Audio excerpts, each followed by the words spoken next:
The question so many of us default to when we discuss September 11th, 2001 is to ask somebody, where were you? So let me ask, were you in the back of a van being driven by a stranger cross country to Denver? Because when flights were grounded nationwide, a flight to Denver landed in Omaha, Nebraska. There, a man named Emilio Martinez rented a vehicle so he could get home. He got the largest vehicle he could find and he packed it with strangers headed to Colorado.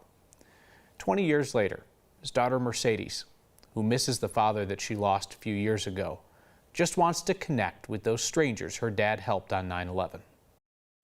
My name is Mercedes Martinez. My dad, his name is Emilio Martinez. He passed away in 2016 from a brain tumor, glioblastoma, but he was Colorado through and through. Well, my mom and I were talking last night about 9/11 and how the 20th anniversary was coming up, and she brought up something that we have talked about for years that my dad did. He was on a business trip in Ohio and was flying back to Denver that morning of 9/11, 2001.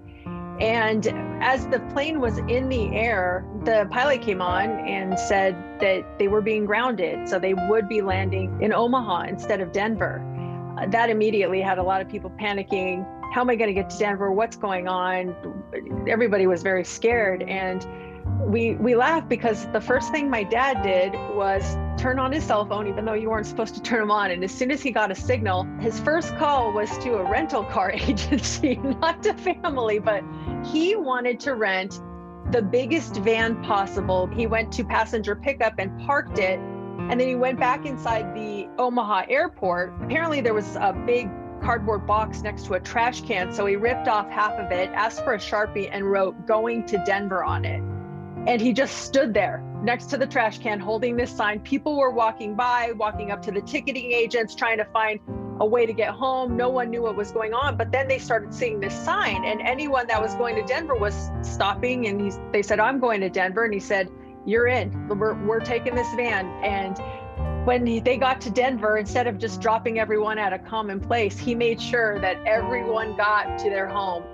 He never really told me much about the strangers other than the fact that they spent the whole ride talking about their families. He wanted to know about their stories. He said, "This is something that we'll probably remember for a long time." So he really wanted to get to know them. I really want to find these people.